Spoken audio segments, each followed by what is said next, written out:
Pemirsa, antisipasi tindak kriminalitas di perjalanan, polisi mengawal ratusan pemudik sepeda motor asal Pulau Jawa yang tiba di Pelabuhan Wika Beton, Lampung Selatan, Lampung. Pengawalan dilakukan agar pemudik dapat tiba di kampung halaman dengan petugas guna memberikan rasa aman kepada para pemudik yang tiba di Sumatera.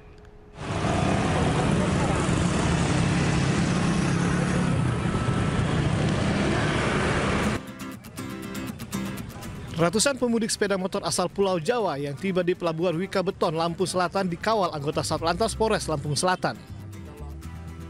Ini dilakukan guna menjaga keselamatan dan keamanan pemudik, khususnya yang melakukan perjalanan pada malam hari.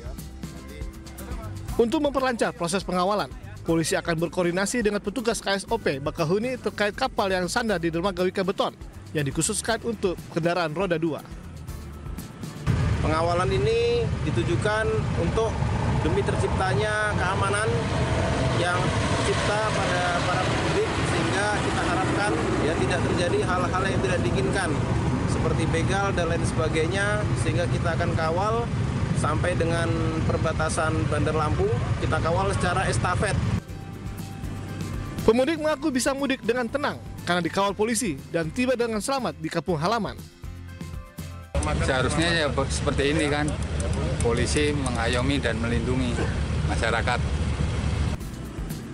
Pengawalan pemudik ini dimulai dari Pelabuhan Wika Beton, Lampung Selatan secara estafet. Tidak hanya di Pelabuhan PT Wika Beton saja, pemudik yang tiba di Pelabuhan Bakahuni juga mendapatkan pengawalan hingga perbatasan kota Bandar Lampung. Berdasarkan data ASDP, hingga H-4 Idul Fitri sebanyak 10.410 sepeda motor yang sudah tiba di Pulau Sumatera. Angka ini akan terus bertambah, mengingat puncak arus mudik akan terjadi pada 27 dan 28 Maret nanti. Dari Lampung Selatan, Lampung, Heri Fulistiawan, iNews melaporkan. Pemirsa, TNI AL kembali menggelar mudik gratis tahun 2025 dengan kapal perang KRI Banjarmasin 952 di dermaga Kolin Lamil, Tanjung Priuk, Jakarta Utara. Selain jalur laut, pemirsa, TNI AL juga menyiapkan 100 armada bus untuk para pemudik pulang ke kampung halamannya.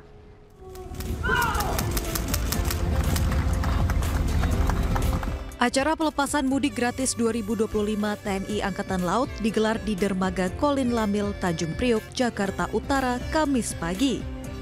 Kapal perang TNI Angkatan Laut KRI Banjarmasin 592 mengangkut sebanyak 1.642 pemudik tujuan Semarang dan Surabaya, beserta 394 sepeda motor yang dapat dibawa ke kampung halaman para pemudik. Nantinya KRI Banjarmasin 592 akan mengangkut kembali para pemudik di masa arus balik mudik 2025. Ya, naik kapal perang ini lebih enak, luas, jadi harus disiplin. Ikutin programnya Angkatan Laut. Tadi dapat voucher itu apa Pak? Voucher apa Pak? Kita dapat voucher untuk makan, ngambil makanan untuk buka, untuk sahur nanti. Oke. Oh, dapat makan buat buka sama sahur juga ya? Alhamdulillah mereka bisa mudik secara gratis, dan untuk yang dengan KRI mereka bisa membawa motor ke kampung halaman. Ada jumlah motornya adalah sekitar 394 ya. Mungkin dengan kru juga membawa motor hampir 400 motor jadinya. Dan ini semua gratis. Selain dengan kapal perang, dalam program mudik gratis ini TNI Angkatan Laut juga menyiapkan 100 armada bus di seluruh markas Komando Angkatan Laut yang ada di Jakarta. Dari Jakarta, Sofyan Firdaus, iNews melaporkan. Pemirsa, untuk mengetahui informasi terkini kita sudah terhubung dengan rekan Camar Haenda di Tol Cikatama dan juga rekan Syahreza Zanski di Pelabuhan Merak, Cilegon, Banten. Kita akan ke rekan Camar terlebih dahulu, pemirsa. Selamat pagi, Camar. Bagaimana kondisi terkini di Tol Cikatama saat ini?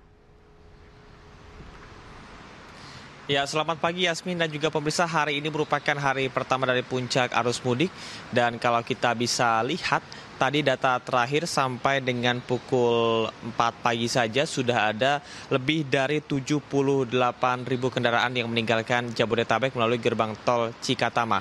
Karena biasanya di 4 hari sebelumnya ini dari pagi sampai dengan siang hari baru mencapai angka 30 sampai dengan 40 ribu.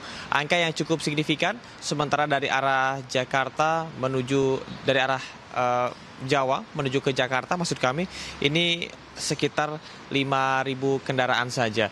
Dan secara akumulatif terdapat peningkatan 72% mobilitas masyarakat di masa angkutan mudik saat ini apabila dibandingkan dengan bukan masa periode mudik. Dan untuk rekayasa lalu lintas ini sudah diberlakukan apabila kemarin sudah dilakukan sistem rekayasa one way, namun pada saat ini sudah dilakukan sistem kontraflow yang dimulai pada pukul 00.15 waktu Indonesia Barat dari gerbang tol Jakarta Cikampek ini di kilometer 47 sampai dengan kilometer 70. Sementara penyediaan 20 gardu tol ini masih terus dilakukan karena biasanya di masa hari-hari non-mudik hanya diberlakukan sebanyak 15 gerbang tol atau gardu tol yang disediakan oleh pihak Jasa Marga, dan sampai dengan saat ini kami melihat terdapat 8 jalur yang dibuka. Yasmin. Ya, baik. Terima kasih, Camar. Selanjutnya kita akan menuju ke Pelabuhan Merak, Banten. Sudah ada rekan Syahreza Zanski di sana. Selamat pagi, Syahreza. Bagaimana kondisi terkini di Pelabuhan Merak saat ini? Yasmin dan juga pemirsa, selamat pagi. Kondisi di Pelabuhan Merak kini sudah membludak. Ini pertama kalinya, Yasmin, setelah beberapa hari ataupun beberapa pekan yang lalu, mengingat hari ini adalah hari puncaknya, jadi diprediksi akan menjadi puncak arus mudik. Seperti inilah situasinya, Yasmin dan juga pemirsa. Tadi kami melihat tidak ada area parkir yang kosong, artinya ini padat sekali, penuh dengan kendaraan pribadi. Kami juga melihat tadi di pertigaan pintu masuk Pelabuhan Eksekutif Merak itu penuh sekali, Yasmin. Benar-benar sempat terjadi antrian yang begitu mengular. Namun bisa dipastikan hari ini betul sekali membludak. Dan bisa Anda saksikan, Yasmin, ini adalah kendaraan yang ingin masuk ke Dermaga 6 untuk melakukan keberangkatan ke Bakahuni melalui Pelabuhan Merak. Dan untuk diketahui juga, Yasmin dan juga pemirsa, ini adalah sebentar lagi ataupun 3 hari lagi akan menuju Lebaran Idul Fitri 2025. Dan sejauh ini data yang kami terima pada 26 Maret sudah ada hampir 100.000 orang ataupun penumpang yang sudah diseberangkan ke Bakahuni. Sementara untuk kendaraannya ada sekitar 21.000 kendaraan yang sudah diseberangkan di periode yang sama, dan memang dioperasikan juga 50 unit kapal feri. Dan ini pertama kalinya tembus di atas 100.000 penumpang gitu. Dan ini diprediksi khususnya pada hari ini akan melebihi itu juga, mengingat sekarang sudah memasuki puncak arus mudik. Sementara itu, Yasmin, kembali ke Anda. Baik, terima kasih atas informasinya. Rekan Syahreza melaporkan langsung dari Pelabuhan Merak, Banten, dan sebelumnya ada rekan Camar Haenda melaporkan langsung dari gerbang tol Cikampek Utama. Selamat bertugas kembali, rekan-rekan.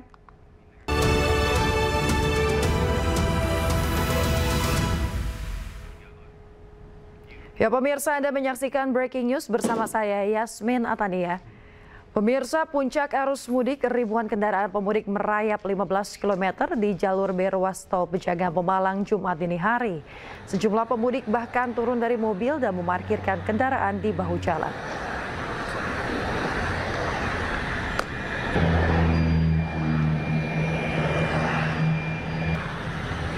Pemirsa, inilah antrean kendaraan dari arah Jakarta yang mengular sepanjang 15 km di ruas tol Pejagaan Pemalang, Kabupaten Brebes, mulai dari kilometer 245 hingga 260. Antrean terjadi di jalur one way atau lajur B karena banyak kendaraan pemudik yang masuk rest area 260B. Sejumlah pemudik yang kelelahan bahkan terpaksa berhenti di bahu jalan. Para pemudik mengaku antrean mulai terjadi di kilometer 245 tol Kanci Pejagan hingga kilometer 260 tol Pejagan Pemalang. Jarak tempuh Jakarta Pejagan yang biasa ditempuh dalam waktu 4 jam kini menjadi 7 jam. Sejumlah pemudik mengaku kemacetan di tol Kanci Pejagan dan Pejagan Pemalang lebih parah daripada tahun lalu. Mau ke Purbalingga. Dari mana? Dari Tangerang. Tadi arusnya bagaimana, Pak? Arusnya sih padat merayap ya. Ini merayap mulai dari mana, Pak? Tadi dari mana ya? Subang kalau nggak salah. Subang. Iya. Ini sampai mau masuk Pejagan lumayan ya? Iya. Macet ya Pak? Macet. Dari mana nih Mas mulai tersendat ini Mas? Mulai tersendat dari kilometer 240-an. 240. Iya. Berarti 10 kiloan ada ini ya sampai sana ya. Mas, sama tahun kemarin parah mana Mas? Kurang lebih parah ini Pak. Parah ini? Kan hanya kontraflow. Iya. One way semuanya bersama. Masih macet ya? Sampai di Pejagan ini? Pejagan aja, sampai sini macet. Lumayan panjang Pak antriannya Pak? Lumayan lah, ini udah kira-kira 45 menit. Jalan berapa kilo Pak per ini kecepatannya? Kecepatan tadi bisa 10-20 sebelumnya. Oh, yang sebelumnya. Kalau yang di sini? Kalau yang di sini ya 10-20 ya? Ya 5. Oh 5-10 malah. Pemirsa, 3 hari jelang Lebaran, arus lalu lintas kendaraan pemudik di jalur selatan Nagrek terus alami peningkatan. Bahkan terjadi kemacetan lebih dari 3 km dari kawasan Jalan Raya Bypass Cicalengka menuju kawasan Nagrek, Kabupaten Bandung.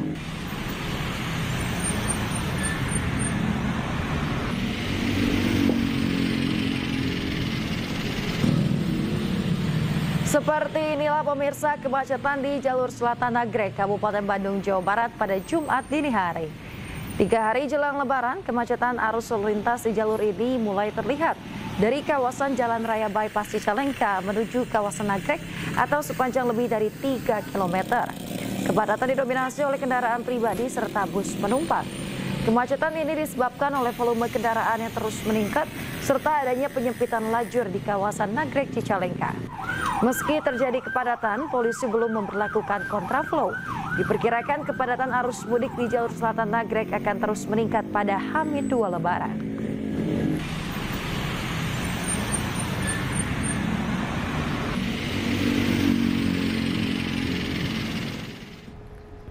Pemirsa, jelang Hari Raya Idul Fitri, arus mudik dari Jakarta menuju arah Jawa di ruas tol Jakarta Cikampek, wilayah Purwakarta, Jawa Barat mulai dipadati pemudik. Kepadatan ini mengular hingga ke tol Cipali.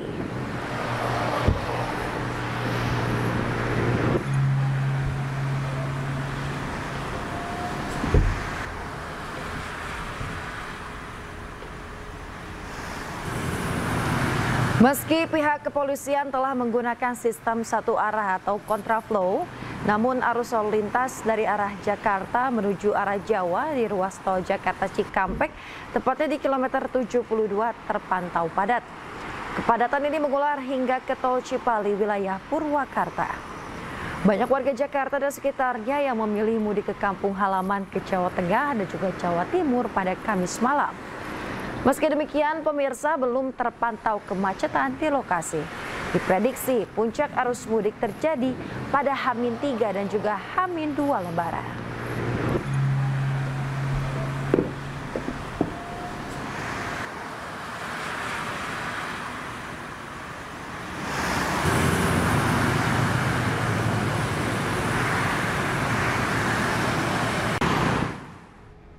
Pemirsa, seorang pemudik asal Tasikmalaya, Jawa Barat ditemukan tak bernyawa di dalam bus antar kota provinsi di Limbangan, Garut, Jawa Barat. Jenazah pemudik telah dibawa pihak keluarga untuk dimakamkan.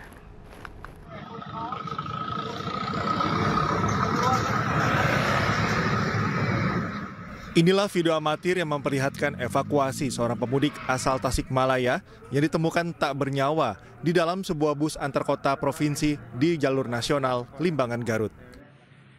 Evakuasi dan penanganan dilakukan oleh tim medis Puskesmas Limbangan. Pemudik diketahui bernama Handi, 65 tahun, yang merupakan warga Kampung Lampengan, Kecamatan Pager Ageng, Kabupaten Tasikmalaya. Pihak keluarga menjelaskan bahwa korban bekerja di Jakarta. Meskipun tak pernah ada keluhan mengenai kondisi kesehatannya, dugaan sementara menyatakan bahwa kondisi kesehatannya menurun menjadi penyebab meninggalnya pemudik tersebut. Si Engking, dia kan bilangnya Engking Hendy maut, pupus itu. Meninggal Hendy atau Handi, kata saya. Kan kakak ini yang meninggal Handi namanya, terus yang paling bontot Hendy. Jadi pada saat dievakuasi kondisinya sudah lemah dan setelah dilakukan pemeriksaan sudah dinyatakan meninggal dunia. Setelah kejadian itu kemudian kami menghubungi dari pihak keluarga dan pihak keluarga juga langsung mengecek ke puskesmas.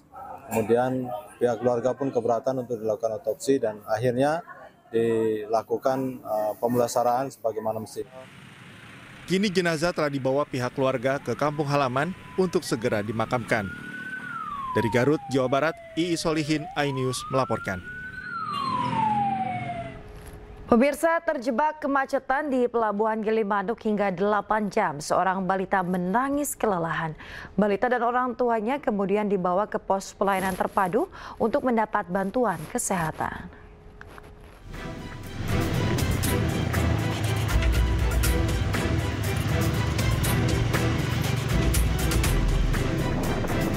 Dengan menggunakan mobil ambulans, tim Dokes Polres Jembrana mengevakuasi bayi berusia 5 hari bersama orang tuanya dari buffer zone Terminal Kargo Gilimanuk ke pos terpadu ASDP Gilimanuk.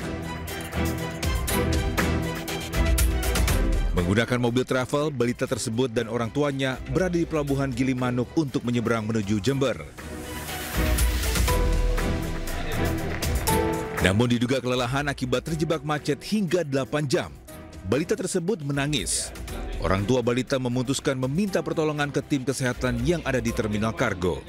Tadi kami mendapat laporan dari masyarakat di mana ada orang tua, baik ayah dan ibu, datang ke pos pelayanan yang ada di Kargo Gilimanuk. Mereka menyampaikan bahwa sedang membawa bayi berusia 5 hari. Terlihat bahwa fisik si ibu ini cukup kelelahan, sehingga oleh petugas kami yaitu Dokes yang ada di pos pelayanan langsung diberikan pertolongan. Serta kepada bayi langsung dilakukan juga hal yang sama oleh bidan yang ada di puskesmas. Alhamdulillah tadi langsung kita kawal yang bersangkutan untuk beristirahat dulu, kemudian beristirahat lagi di pos terpadu sampai menunggu travelnya sampai di pos dermaga. Bagi pemudik yang memerlukan pelayanan kesehatan, bisa menghubungi pos pelayanan kesehatan yang ada di Terminal Kargo dan di dalam Pelabuhan Gilimanuk. Dari Jembrana, Bali, Nyoman Sudika, iNews melaporkan. Pemirsa, kecelakaan beruntun yang melibatkan 2 mobil pemudik dan sebuah truk terjadi di ruas tol Ngawi Kertosono, Jawa Timur. Akibatnya 7 orang dari 2 mobil pemudik mengalami luka-luka.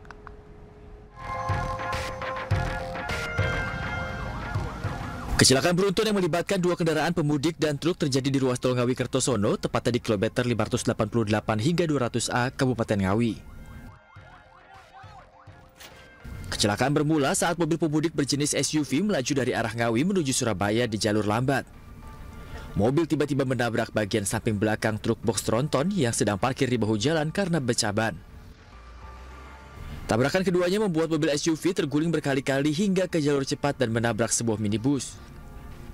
Akibat insiden ini 7 orang pemudik mengalami luka-luka. Saya ambil jalur kanan, jalur cepat lah ya. Ya, yang Fortuner kalau nggak salah ngambil jalur yang satu. Hingga pantat truk itu langsung putar balik, guling-guling, masuk ke jalur kanan. Saya pas di kanan yang gitu. Kena mobilnya Bapak? Saya yang itu, jadi kena mobil saya kena itu.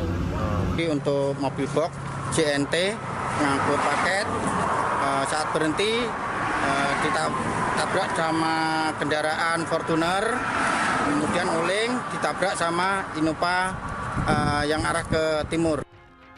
Petugas Jasa Marga ruas tol Ngawi Kertosono langsung mengevakuasi kedua kendaraan minibus yang melintang di badan jalan tol. Selain mengakibatkan korban luka, kecelakaan juga menyebabkan arus lalu lintas di kedua arah sempat tersendat. Dari Ngawi, Jawa Timur, Tim Liputan, iNews melaporkan. Pemirsa, 5 kendaraan terlibat kecelakaan beruntun di Desa Sukalila, Kabupaten Indramayu, Jawa Barat. Akibat dari kecelakaan ini, 2 orang mengalami luka-luka.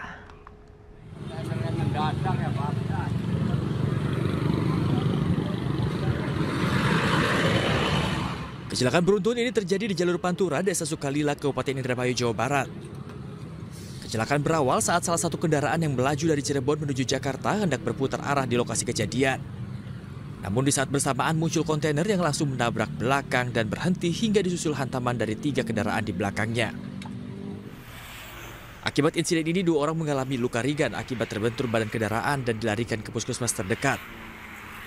Sementara sejumlah kendaraan yang terlibat dievakuasi ke tepi jalan agar tidak menimbulkan kemacetan. Mana sih putaran balik itu ada putaran balik, jadi ada putaran balik, mobil putih yang itu mau putar balik dihajar sama mobil ini, mobil truk. Nah iya, jadi terus ya beruntun, dari belakangnya kan banyak. Nah kejadian pastinya saya nggak tahu. Insiden ini juga menimbulkan arus lalu lintas dari 2 arah sempat mengalami kemacetan panjang. Arus kendaraan baru terurai setelah satu persatu kendaraan dievakuasi. Dari Indramayu, Jawa Barat, Toh Iskandar, iNews melaporkan. Pemirsa, guna mendukung kelancaran arus mudik yang aman dan nyaman serta meminimalisir angka kecelakaan, sebanyak 16.500 pemudik diberangkatkan menggunakan 31 rangkaian kereta api pada tanggal 26 hingga 28 Maret 2025.